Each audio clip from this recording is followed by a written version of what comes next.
So now we're going to talk about the peace building phase after the CPA was signed. So for 2005 there was some progress in the implementation of the CPA, but the progress was slow, and this was partly due to the negotiating partners leaving the warring parties to implement the agreement of their own goodwill, and this was also due to the failure by the negotiating parties to stay the course and to help the warring parties to implement the CPA. So in the process of implementation, the interest of the former government side is represented by the National Congress Party, which was led by the President Omar al-Bashir, and the CPLN also began a process to transform itself into a political party that claimed to represent the interest of the marginalized groups in Sudan. So there were two main successes regarding this implementation phase, which were the power sharing and the wealth sharing. There was a success of the CPA in terms of the ceasefire between the Sudanese armed forces and the SPLA, due mainly to power sharing. This guaranteed regional autonomy of South Sudan, and this includes the formation of a regional government of South Sudan based on a secular regional constitution. However, for the reason for peace between the government of Sudan and the SPLA is a proportionate inclusion of this group into the national government of Sudan, which is now labeled as the Government of the National Unity. And regarding the wealth sharing, the Government of the National Unity and the Government of South Sudan are entitled to have the total oil revenues stemming from the South Sudanese oil production, and this guarantee some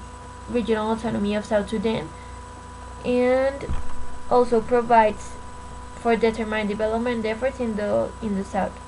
According to the CPA, the implementation is to be monitored by the United Nations missions in Sudan for a period of 6 years,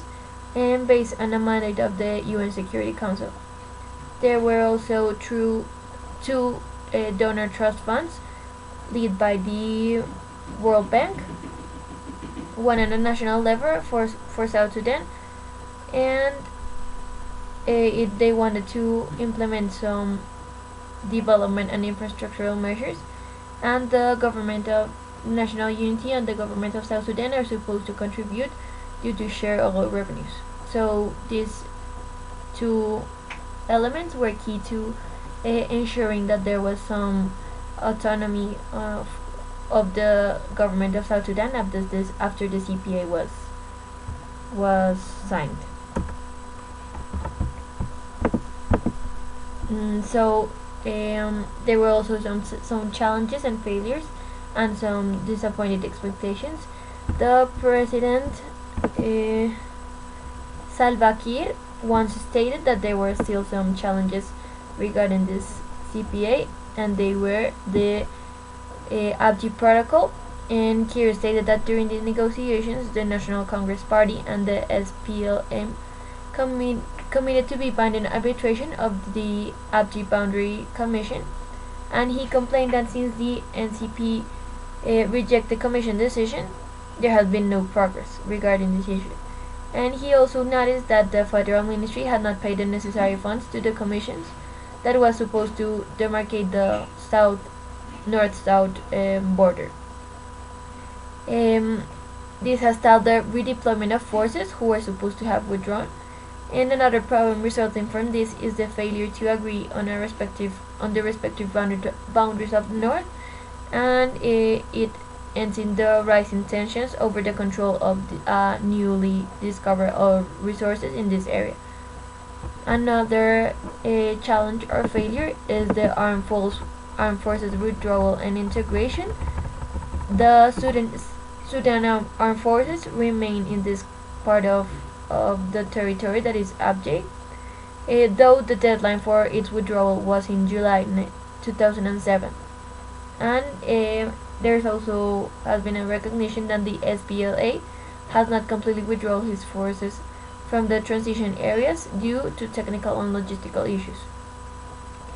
Regarding oil sharing, that was supposed to be one of the main successes from this implementation phase, it still have some issues that can be challenging, and it's supposed that the North and the South receives 50% of the revenues from the Southern wells. However, the profits from the northern part of Sudan, the profits only goes for the northern government.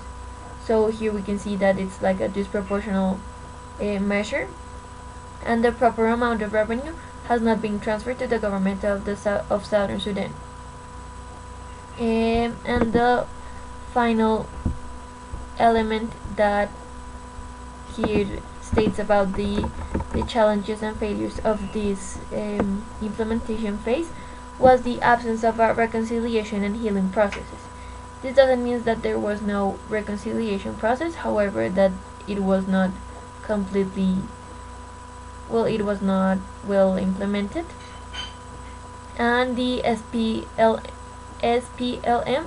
leave the government of the national unity, and despite the talks between the NCP and the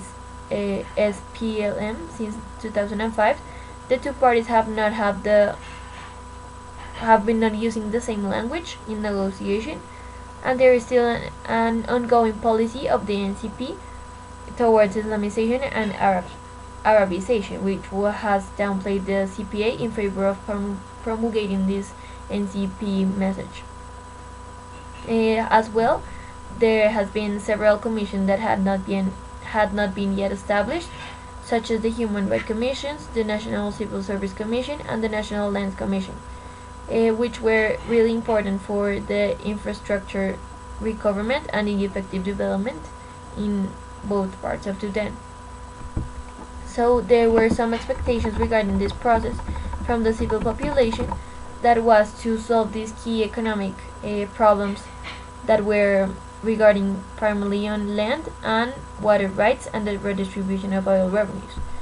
This was supposed to be attacked or eradicated by the Operative Land and Petroleum Commission, in which the interests of the marginalized groups would be represented by the SPLM appointees. Citizens believe that a civil service reform with the proportional occupation of higher positions with Southerners will be implemented, determining by the new Civil Service Commission that was to be set up according to the CPA, meaning that there will be more participation of these marginalized groups in the government of Sudan, of the national unity. So it was supposed to be a fair share of power and wealth, and even though when this achieves some success, there have been a lot of disappointment for the civil population.